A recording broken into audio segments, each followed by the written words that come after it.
अब कुर्ब इलाही का जरिया क्या है?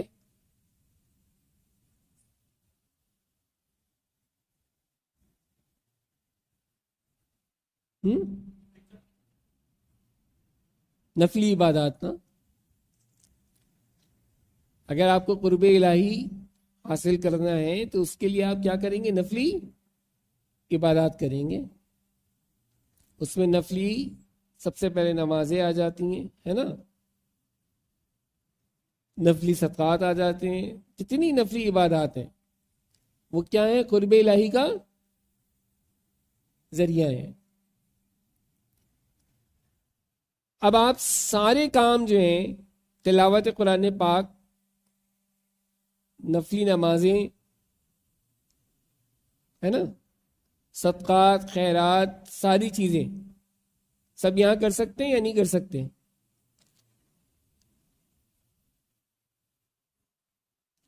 लेकिन क्या तवाफ और उम्रा यहां कर सकते हैं?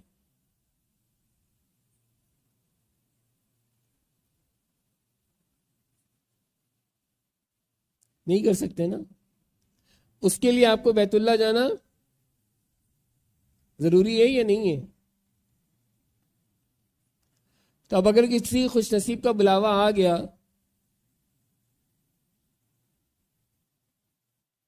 और वो बुलावे पे चला गया, मैं नहीं चला गया, ये कभी नहीं सोचिएगा। जो जाता है बुलावे पे जाता है, वरना सब कुछ रखा रह जाता है। लास्ट ईयर भी अब्बू के साथ कहानी हुई थी, एयरपोर्ट से वापस आए थे या नहीं आए थे? इमिग्रेशन के ऊपर है, दूसरे दिन वापस आ गए थे। हाँ, पिछले से पिछले साल, हाँ। लेकिन बुलावा पक्का था,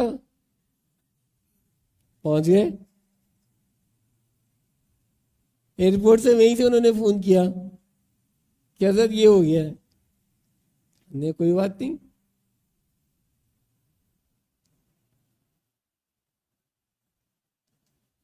तो बड़े बड़े पैसे वाले जो हैं वो बैठे रह जाते हैं, लेकिन जिनका बुलावा होता है वो किसी भी तरह से पहुंच जाते हैं। इस दफा भी उन साहब का मामला जो था थोड़ा डामाडोल हो रहा था। हो रहा था, नहीं हो रहा था?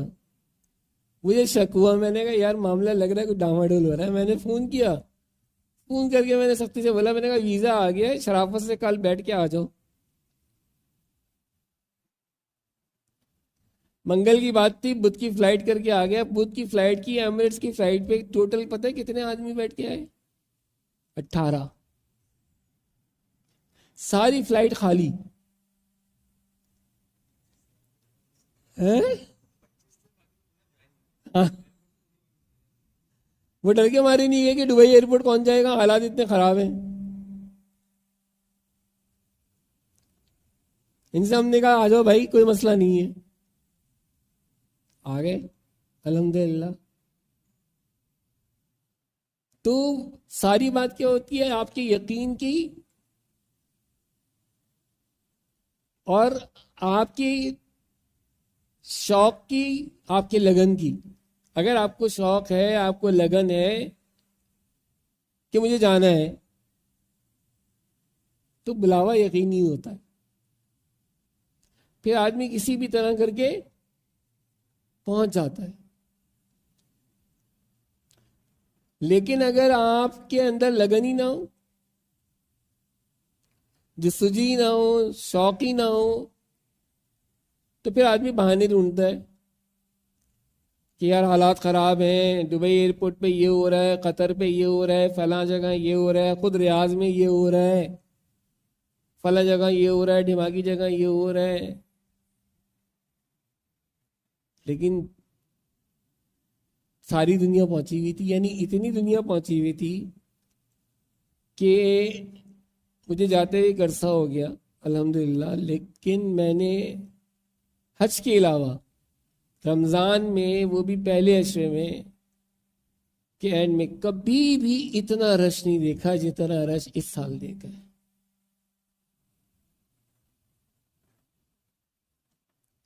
पता नहीं मैंने किसको मैसेज किया था, तुम्हें किया था, किसको, तुम्हें ही किया था ना, क्योंकि मुझसे 2 दिन बाद इन लोगों की फ्लाइट थी।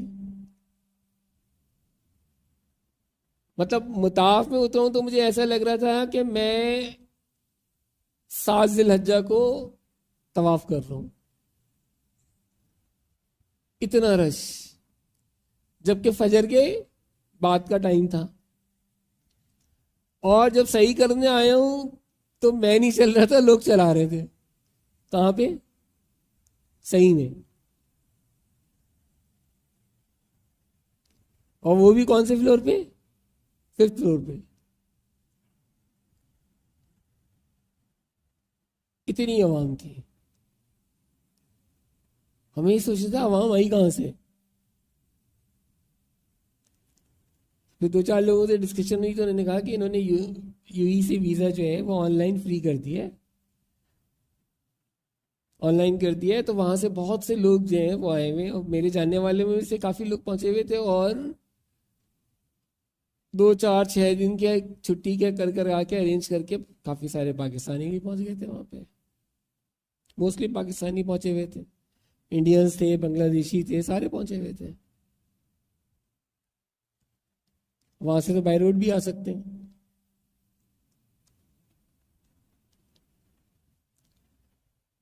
तो अब जब मैं इतनी मेहनत करके वहाँ जा रहा हूँ और जाने के बाद मैं होटल में आराम कर रहा हूँ, जाता हूँ, भागता हूँ, नमाज पढ़ता हूँ और फिर होटल में आ जाता हूँ, जाता हूँ, भागता हूँ, नमाज पढ़ता हूँ। और ऐसा होता है या नहीं होता? अप्रॉक्सीमेटली अगर देखा जाए तो 75% लोग यही काम कर रहे होते हैं कि वो जाते, नमाज पढ़ते और आ जाते हैं। होते सब पक्के नमाजी हैं। आने के बाद यहाँ मस्जिद का रास्ता किसी को याद नहीं रहता, लेकिन वहां ऐसी दौड़ लगाते हैं, ओ जिस जगह जगह मिल जाए उनको वहीं मुसल्ला बिछाएंगे और नमाज पढ़ लेंगे। कहो भाई अभी बहुत दूर है, यहाँ पे नमाज नहीं होने की तुम्हारी, तो फतवा तो वहां कोई चलता नहीं। चलता है सर? अब तो पूरे मुसल्ला बाकायदा कर दिया मुसल्ला। नहीं नहीं, अब तो क्लॉक टावर के नीचे भी जो स्पेस थी वहां भी शेड डाल के कर दिया है, आगे भी शेड डाल के कर दिया है। अब जितना डिस्टेंस है, अच्छा हर होटल के अंदर मस्जिद बना दी है। आप जहां जी चाहे नमाज पढ़े, होटल में ही पढ़े, स्पीकर लगा दिए। आप कहाँ नमाज पढ़ रहे हैं? हुदूद हरम तो है।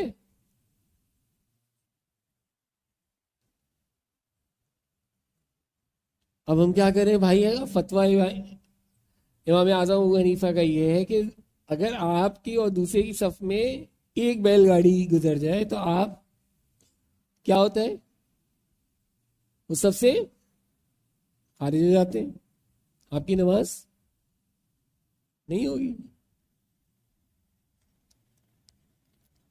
अब हम जैसे लोग भागते फिरते हैं।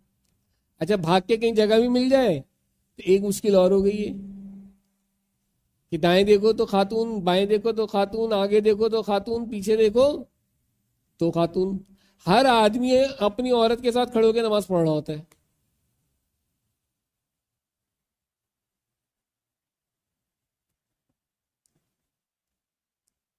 जाने से पहले कोई ऐसा नहीं होता कि जरा सी मालूमात करके और कुछ सीख कर जाए। और सबका ये हाल है, चाहे पाकिस्तानी हो, चाहे बांग्लादेशी हो, चाहे इंडियंस हो, सबका ये हाल है। अब तुम अपनी नमाज भी खराब कर रहे हो और दूसरों की नमाज भी खराब कर। अब वो बेचारी जो पढ़ी लिखी औरतें होती हैं वो खुद अलग हो जाएं तो हो जाएं, अदरवाइज वो चाहेगा नहीं मैं हाथ पकड़ के छाती खड़ा रखूं।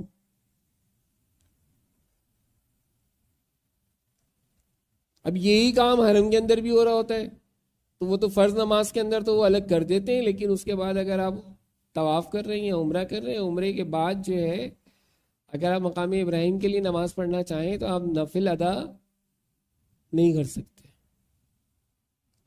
मुझे तो सिवाय एक आध दफ़ा नफिल अदा करने के मौका नहीं मिला, क्यों कि चारों तरफ खवातीन। पहले इतनी सख्ती थी कि वहाँ पे बाकायदा खवातीन खड़ी होती थी और वो बीच में से अलग करती थी उनको,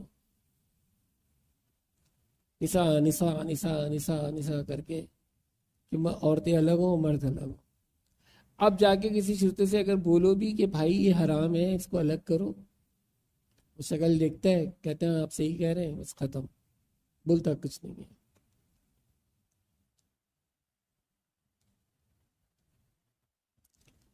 अब किसी से मेरी वहां बात हुई तो उन्होंने एक नई बात सुनने को मिली।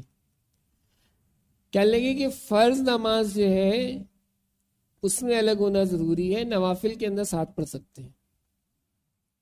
मैंने कहा यार ये मुझे पहली दफा पढ़ा, 60 साल उम्र हो गई मुझे, ये फतवा मुझे आज पहली मरतबा पता चला। आपने सुना था इससे पहले कि फर्ज नमाज में अलग होना जरूरी है और नफिल के अंदर आप साथ खड़े होकर नमाज पढ़ सकते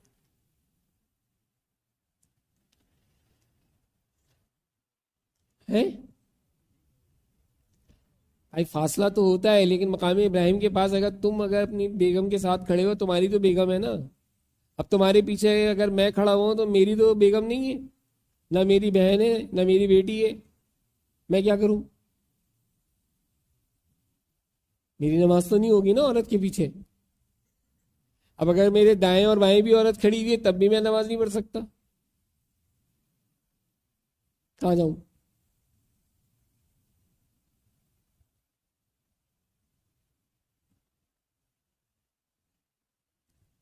तो आपने तो अपने महरम के साथ पढ़ ली, मैं क्या करूं?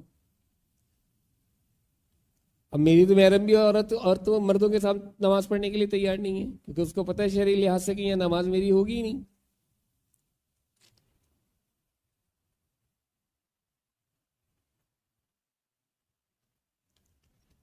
अब तो तवाफ का भी ये हाल है कि मैं ही समझता हूँ कि तवाफ भी अलग अलग होना चाहिए, जो तवाफ का हाल हो चुका है। नहीं, यानी तवाफ करना मुश्किल हो जाता है। और मुश्किल तो मुश्किल, दूसरा जो ये मोबाइल है ना, दिल चाहता है हाथ से लेके आदमी तोड़ के फेंक दे। अच्छी अच्छी उम्र के औरतें और मर्द जो है ना लेके साथ में, वो भाई 24/7 जो है वो सऊदी चैनल से टीवी पे आ रहा होता है, जिसको देखना है उसको देख ले, देख सकते नहीं देख सकते लाइव। ये क्या चक्कर है कि तुम्हें इसके ऊपर बनानी है वीडियो? वो पूरे 7 चक्कर बनाएगा उसके ऊपर, जवान का बच्चा, खातून भी बनाएंगी।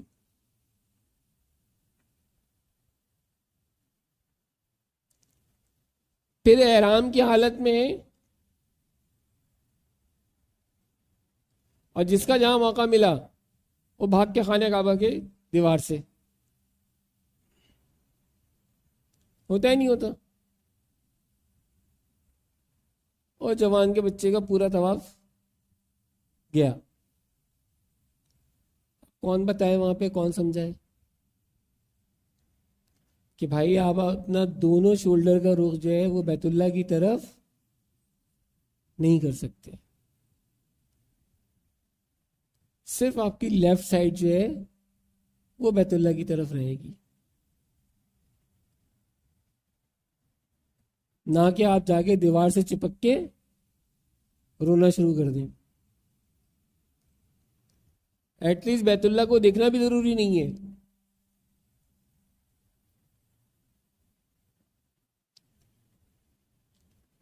तवाफ के दौरान इबादत जरूर है, आप बाद में बैठ के देख लीजिए बाहर से कहीं से, देखते ही हम ऐसी जगह बैठते हैं, लेकिन तवाफ के दौरान आपकी निगाह जो है वह आपके कदमों में होनी चाहिए, अंगूठे पे होनी चाहिए तब तो आप अपनी नज़रों की हिफाजत कर सकते हैं, वरना आज के दौर में अपनी नज़र की हिफाजत करना मुमकिन नहीं है। क्यों कि आपने सबसे बच भी गए तो वो जो मोबाइल लेके चला रहे हैं ना, उसके खानदान वाले सारे उसके अंदर आ रहे होते हैं, आते हैं या नहीं आते हैं। अब वो कोई ना कोई खातून जो है ना उसके अंदर होती हैं, मौजूद होती हैं।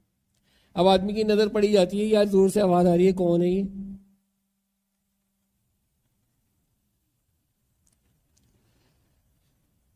मेरा बताने का सिर्फ मकसद सिर्फ ये है, सिर्फ इसलिए कि एक तो